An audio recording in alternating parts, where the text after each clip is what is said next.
Olá, seja bem-vindo e seja bem-vinda. Nesta videoaula nós vamos abordar sobre pensamento computacional e estratégias de ensino.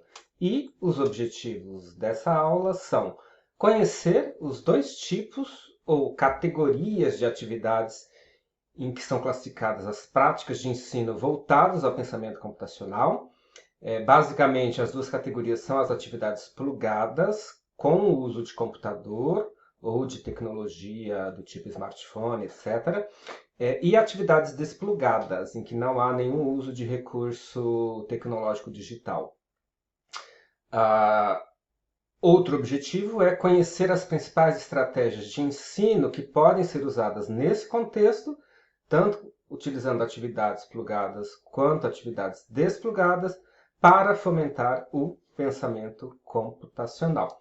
Os slides que eu vou utilizar a seguir são baseados em slides e textos disponibilizados com licença Creative Commons pelo grupo da Universidade Federal de São Carlos, C2Y Computer to You, a quem eu agradeço então pela disponibilização do material. Então nós temos aqui a definição dos dois tipos de atividades ou de categorias de atividades. As desplugadas, conhecidas também como atividades offline, são aquelas que usam apenas materiais e recursos que não dependem de meios digitais. Por outro lado, as atividades plugadas são as chamadas atividades online, em que o uso de quaisquer materiais e recursos digitais são empregados, como, por exemplo, computador, smartphone, kits de robótica e assim por diante. Vejamos então um exemplo de atividade desplugada e um exemplo de atividade plugada. Este material estará disponível para vocês na forma de slides em PDF e vocês poderão clicar nesses links e explorar o material, uma vez que eu não vou conseguir explorar todos esses links com vocês para que este vídeo não fique muito longo. De todo modo, eu vou mostrar esses dois primeiros links aqui, para que vocês tenham uma visão de como o pensamento computacional pode ser explorado utilizando ferramentas desplugadas e ferramentas plugadas. Este vídeo mostra um exemplo de atividade desplugada usando materiais em papel, recortes, trabalhando elementos do pensamento computacional. Vamos ver um trechinho aí.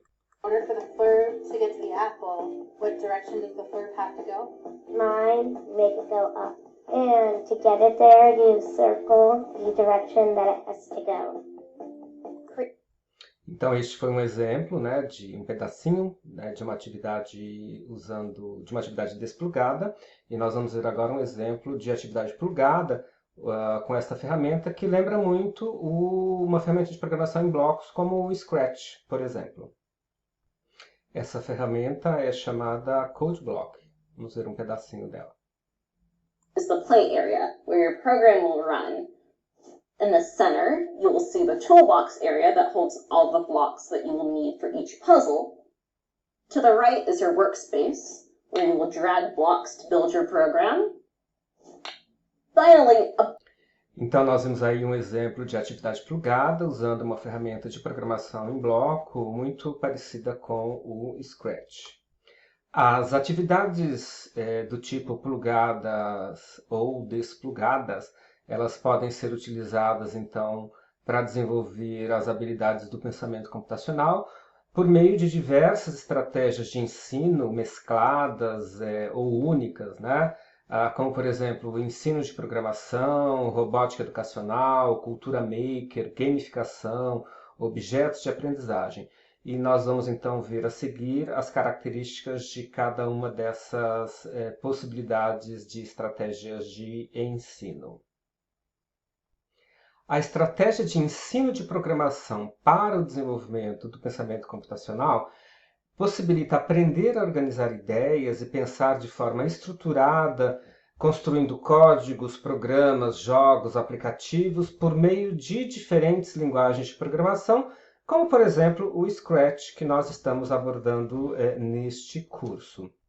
As principais características do ensino de programação são: estimula o raciocínio lógico, ou seja, o pensamento analítico e crítico, porque é preciso pensar o passo a passo, a sequência, a ordem que as coisas devem acontecer para alcançar um determinado objetivo, resolver um determinado problema. Ajuda na organização, portanto, ter planejamento em tarefas do cotidiano, ou seja, isso extrapola a resolução do problema de programação em si, mas ajuda na organização dos próprios processos de aprendizagem. Propicia melhora na escrita, estrutura textos com facilidade. Claro que cada característica dessa ela pode ser melhor explorada a partir de problemas que são propostos para os estudantes. Então, por exemplo, a melhoria da escrita ela vai acontecer por meio da estratégia de ensino de programação, se os problemas propostos convidarem, por exemplo, o estudante, o aprendiz, a também produzir texto, né? A produzir roteiros, diálogos e assim por diante.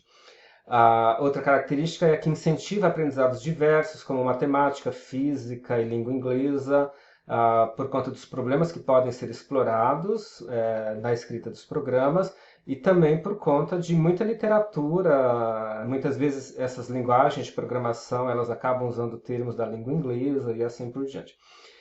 Desenvolvimento pessoal e profissional, estimula aptidões e torna-os mais engajados, até por conta do apelo que a programação tem no mercado de trabalho. Isso pode ser um estímulo também para os aprendizes.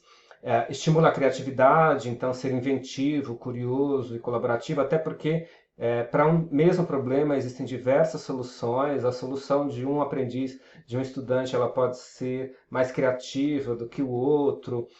Ele pode ver a solução do outro e, portanto, repensar a sua própria solução.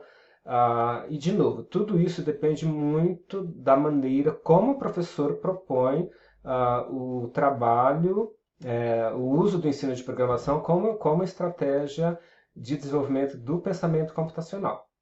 Existem diversas ferramentas que podem ser utilizadas para o uso do ensino de programação nesse contexto. Tem o Code Academy, tem o próprio Scratch, tem o Khan Academy, tem o Programa E, tem o App Inventor, tem o code.org e assim por diante. Então, nesses links aqui, vocês podem, então, depois verificar diversos relatos, né, de experiência do uso do ensino de programação como meio, como estratégia para o desenvolvimento do pensamento computacional nos diversos níveis de ensino.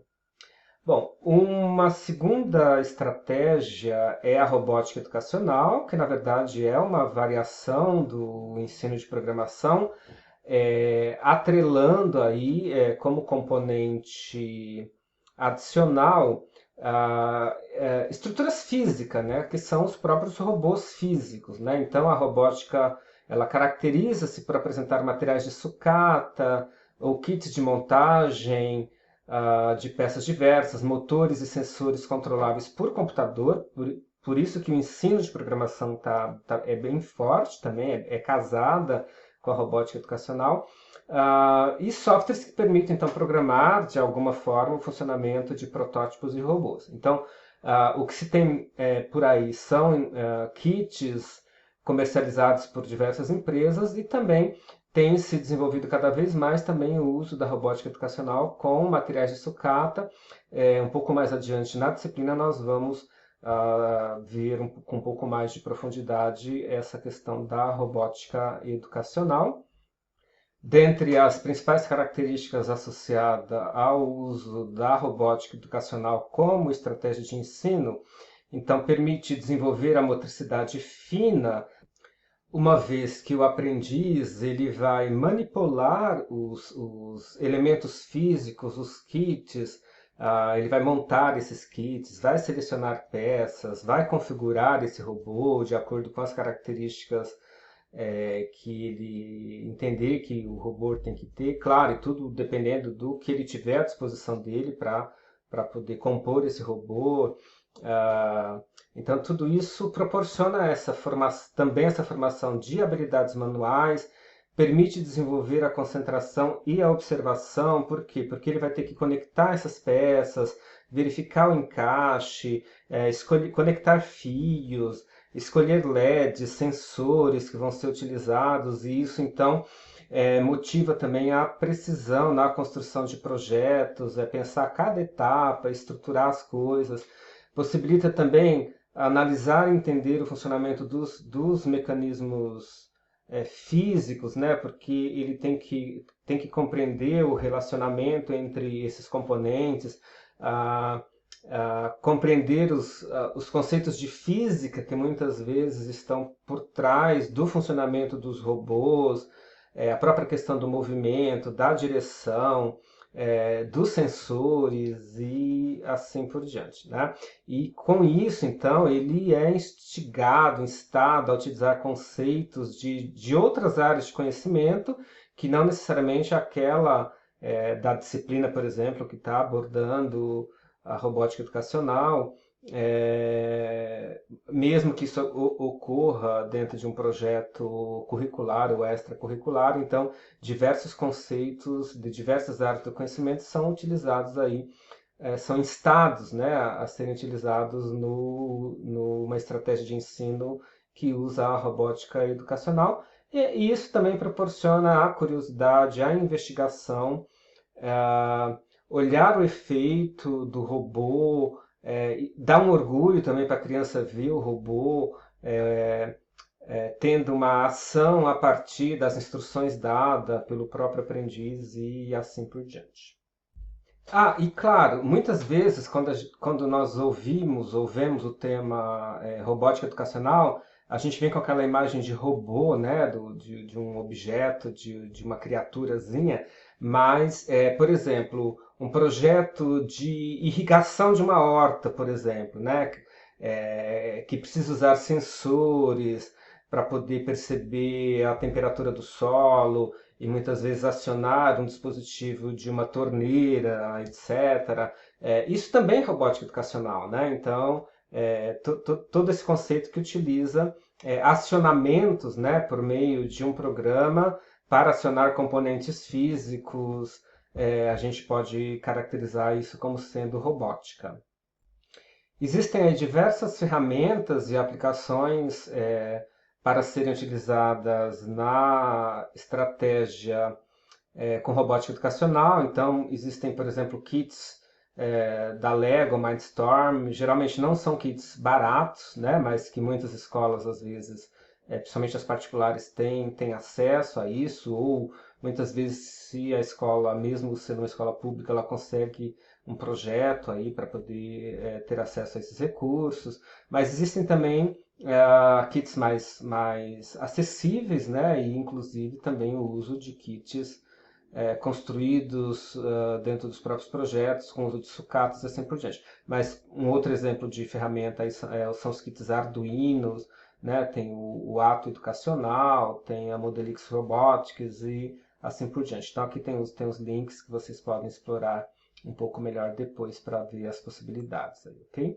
E claro, existem diversos relatos de experiência também de escolas, de professores que usam a robótica educacional como estratégia. Então vocês podem depois acessar esses links aí para verificar esses relatos de experiência e de repente se inspirar, né, nesses projetos. A outra estratégia de ensino, a cultura maker ou o movimento maker, ele tem ganhado bastante espaço, bastante notoriedade, né? E tem o seu significado pautado no faça você mesmo, né? Do it yourself. A descrição do termo é ampla e abrange diversas atividades de criação que vão desde o artesanato clássico até a eletrônica avançada. Então, existem aí os chamados espaços makers, né? Que podem ser acessados aí, geralmente às vezes são galpões, né, que têm estações de trabalho e que podem então explorar o aprendizado por meio dessa cultura da mão na massa mesmo, né? Claro que esses espaços makers que eu mencionei são apenas um exemplo de como a cultura maker pode ser acessada, praticada, até porque por trás da cultura maker existe muito o senso de compartilhamento, de gastar-se pouco, de acesso democrático. Então, por isso que muitas vezes esses espaços são colocados à disposição com escolas parceiras e assim por diante. Mas é possível também usar a estratégia de cultura maker dentro da própria escola, construindo os próprios elementos a serem utilizados nos projetos, e aí existe bastante material à disposição, ensinando como se produzir esses materiais a serem utilizados nos projetos. Né? E, aliás, isso vai bem de encontro às principais características da cultura maker, que articula teoria e prática, ou seja, ao colocar a mão na massa, as coisas não ficam só na teoria, mas o aprendiz ele é instado a praticar, a experimentar. A característica de otimização do tempo ela está associada ao trabalho colaborativo e até também por conta de toda essa disponibilização de materiais a serem reutilizados, o que acaba otimizando bastante o tempo de produção dessas coisas, né? E aí se gasta mais tempo, então, no processo de utilizar, de experimentar, de refletir, de aprender, do que propriamente na construção.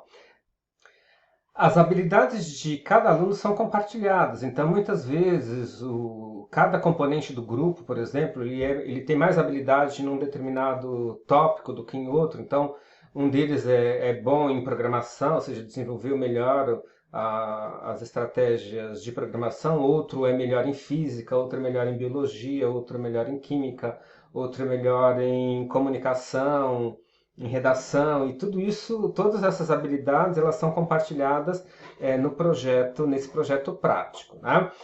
O acesso é democrático, ou seja, então, aquela questão de ser algo caro, como na robótica educacional, de ter kits caros, então é algo que não faz sentido na cultura maker, porque na cultura maker a ideia é que se faça uso de recursos mais acessíveis, que tudo isso que é produzido ele possa ser compartilhado, colocado à disposição, mostrar para as pessoas como é que se produz aquilo com custo barato.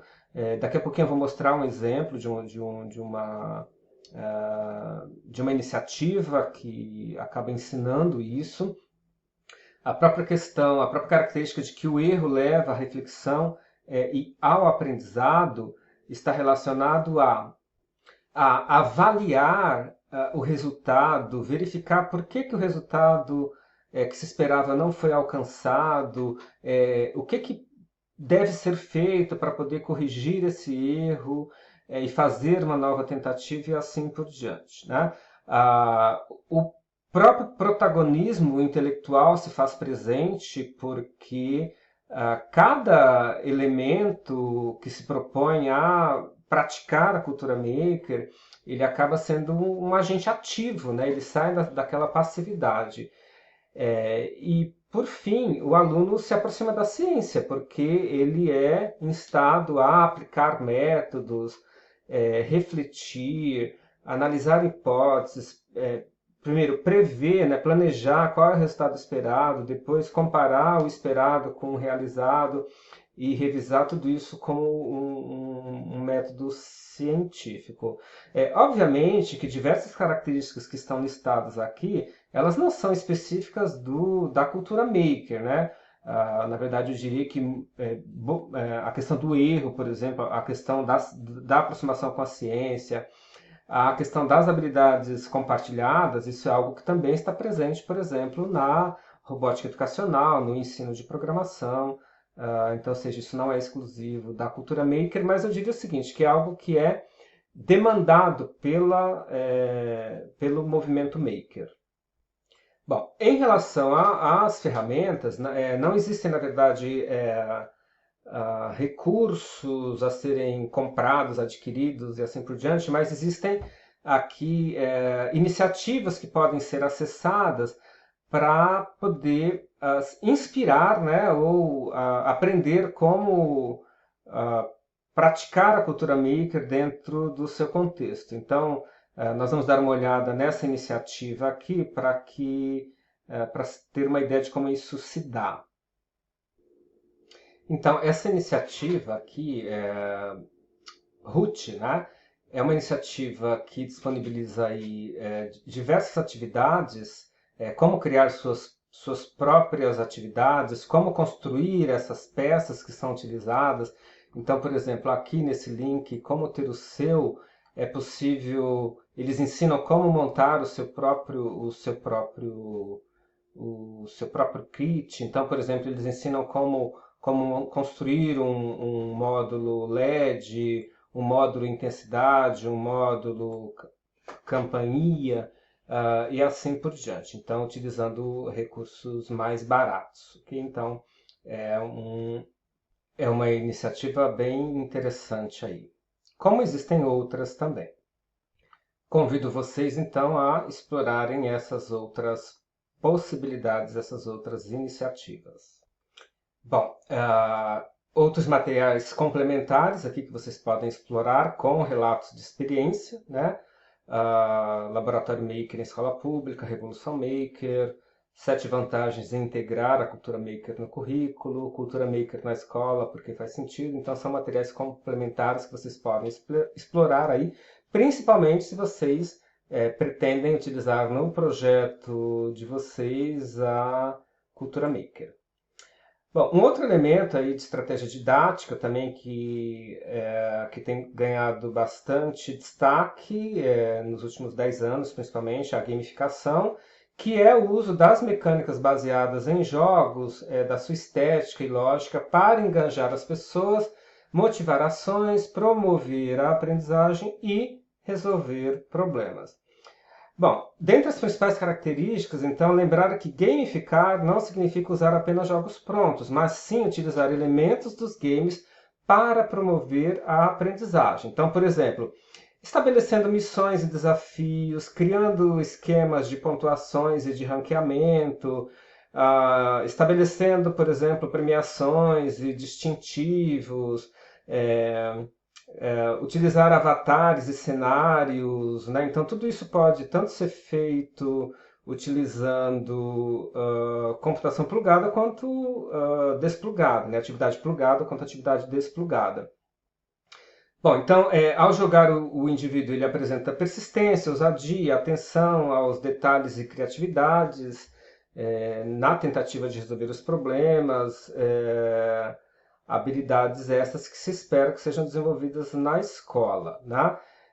Então a gente sempre lembra que os estudantes, os jovens, as crianças, na verdade, não diria os estudantes, as crianças, os jovens, muitas pessoas gostam de jogos, né? Gostam de jogar, mas muitas vezes não se sentem atraídos pela escola. Então um pouco a ideia é, quando se propõe gamificar, usar a estratégia de gamificação como estratégia didática, como estratégia de ensino, é justamente trazer esses elementos que tanto atraem esses públicos para o ambiente escolar, de modo a tornar a aprendizagem mais instigante, mais engajadora e assim por diante.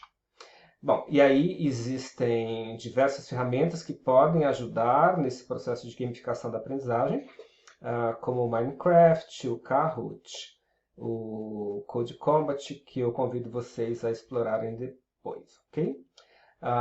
Outros materiais complementares, então nós temos aí relatos de experiências que mostram a aplicação da gamificação na educação.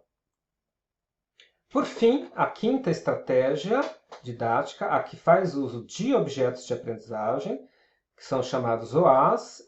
Eu não vou me deter muito aqui, porque vocês fizeram uma disciplina chamada Objetos de Aprendizagem recentemente, né? Mas relembrando o conceito de OA, que pode ser qualquer entidade digital ou não digital, que são usadas e usadas ou referenciadas. Na verdade, o conceito mais atual de objetos de aprendizagem, ele fala em entidade, em recurso digital, né? Como, dentro desse contexto, nós estamos também abordando as atividades desplugadas, então nós devemos lembrar que é possível também enxergar como objetos de aprendizagem recursos que não são digitais, ok? Mas sempre lembrando que o conceito atualizado de objeto de aprendizado é de recurso digital, tá? Que pode ser reutilizado, ok? Tanto é que os exemplos trazidos aqui nesse slide, eles acabam focando mais em elementos digitais, né? Como vídeos, animações, simulações, hipertextos, softwares e assim por diante, ok? Então, as características do AS eles são versáteis e podem ser aplicados em diferentes práticas de ensino. Então, existem os repositórios que você pode localizar os objetos de aprendizagem para reuso ou, claro, construir, planejar, propor e construir os próprios objetos de aprendizagem. Então, ele auxilia na conexão entre diferentes conteúdos, são portáveis e de fácil instalação, quer dizer, nem todos são de fácil instalação, né? Permitem simular situações reais, mas lembrando sempre que um objeto de aprendizagem, né, só tem efetivo significado se ele tiver contextualizado educacionalmente, né, dentro de uma estratégia, um objetivo de aprendizagem, né, porque o objeto de aprendizagem simplesmente sozinho lá, ele não faz muito sentido. Tá? Então existem diversas ferramentas aí que possibilitam localizar esses objetos de aprendizagem, né, o FET, o Banco Internacional de Objetos Educacionais do MEC, o EduCapes e assim por diante. Então, vocês podem explorar esses links aí e, caso pretendam utilizar esses recursos também como estratégia de fomento ao desenvolvimento das habilidades do pensamento computacional. Okay? Então, tem outros materiais complementares aí que vocês podem explorar, além daqueles que vocês já tiveram acesso na disciplina de objetos de aprendizagem. Okay? Então, é isso, né? Lembrando aí, então, que os objetivos dessa videoaula, então, conhecer os dois tipos ou categorias de atividades em que são classificadas as práticas de ensino voltadas a desenvolver as habilidades do pensamento computacional. Então, duas categorias, dois tipos, as atividades plugadas e as atividades desplugadas, e também conhecer as principais estratégias de ensino que podem ser utilizadas nesse contexto para fomentar o pensamento computacional, ensino de programação, robótica educacional, movimento maker, gamificação e objetos de aprendizagem, ok? Então, tendo essa visão geral, você e seu grupo de trabalho pode, então, escolher que estratégias vocês podem abordar no projeto de vocês. Pode ser mais do que uma estratégia, pode, eventualmente, pensar em focar em uma única estratégia, pode utilizar atividade plugada e desplugada. Então, quanto mais possibilidades você conhecer, maior a possibilidade de você desenvolver um projeto bastante interessante, criativo e inovador junto com a sua equipe. É isso, bons estudos, fique bem, cuide-se bem.